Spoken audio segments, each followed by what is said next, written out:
भारतीय अंतरिक्ष एजेंसी का एक बड़ा बयान सामने आया। कहा कि चंद्रयान-3 अंतरिक्ष यान को कक्षा में भेजने वाले भारतीय रॉकेट का ऊपरी चरण पृथ्वी पर वापस आया है और उत्तरी प्रशांत महासागर से टकराया भी है। भारतीय अंतरिक्ष अनुसंधान संगठन के अनुसार चंद्रयान-3 अंतरिक्ष यान को ले जाने वाले LVM-3 रॉकेट के क्रायोजेनिक ऊपरी चरण के बुधवार को दोपहर करीब 2.42 पर पृथ्वी के वायुमंडल में अनियंत्रित रूप से पुनः प्रवेश कर गया। इसरो ने कहा कि संभावित प्रभाव बिंदु की भविष्यवाणी उत्तरी प्रशांत महासागर के ऊपर की गई थी। अंतरिम ग्राउंड ट्रैक भारत के ऊपर से नहीं गुजरा। रॉकेट बॉडी यानी कि नोराड ID 57321 उस वक्त वाहन का हिस्सा था। चंद्रयान-3 अंतरिक्ष यान को 14 जुलाई को इच्छित स्थान पर सफलतापूर्वक इंजेक्ट भी किया गया।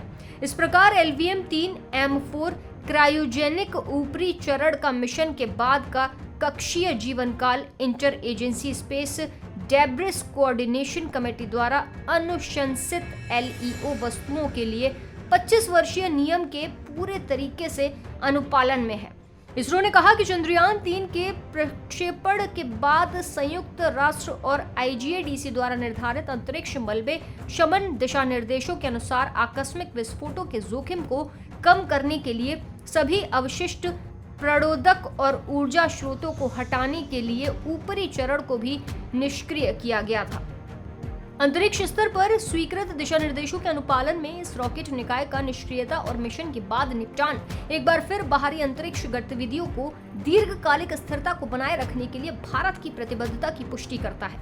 ये संयुक्त राष्ट्र और IADC का नियम है और अगर अंतरिक्ष में रॉकेट का कोई हिस्सा घूम रहा है तो लॉन्च के थोड़ी देर बाद ही उसमें से सारा बचा हुआ ईंधन निकाल दिया जाता है, ताकि अगर ये धरती पर लौटे तो किसी तरह का हादसा इसकी वजह से ना हो पाए। बता दें, इसके अंदर 28 मीट्रिक टन ईंधन भरा हुआ था। आमतौर पर वैज्ञानिक इसे C-25 बुलाते हैं। चंद्रयान-3 की लॉन्चिंग के समय इस हिस्से को ज्यादा इको फ्रेंडली बनाया गया था ताकि इसे प्रदूषण से दूर रखा जा सके, इससे प्रदूषण कम हो सके। इसके मटेरियल में भी बदलाव किया गया था ताकि यह हल्का बन सके।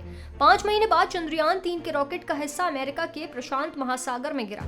चंद्रयान-3 को धरती से 36,000 किलोमीटर दूर भेजने वाला हिस्सा अब जाकर वापस लौटा। पिछली रात 2:30 बजे करीब यह हिस्सा अमेरिका के पास उत्तरी प्रशांत महासागर में बेकाबू होकर जा गिरा। इस पर नियंत्रण नहीं किया जा सकता था। ये LVM-3 M4 रॉकेट का क्रायोजेनिक अपर स्टेज भी था। बहरहाल फिलहाल ये कहा जा रहा है कि भारतीय अंतरिक्ष एजेंसी के द्वारा बताया गया है कि उत्तरी प्रशांत महासागर से चंद्रयान-3 के रॉकेट का एक हिस्सा टकरा गया है।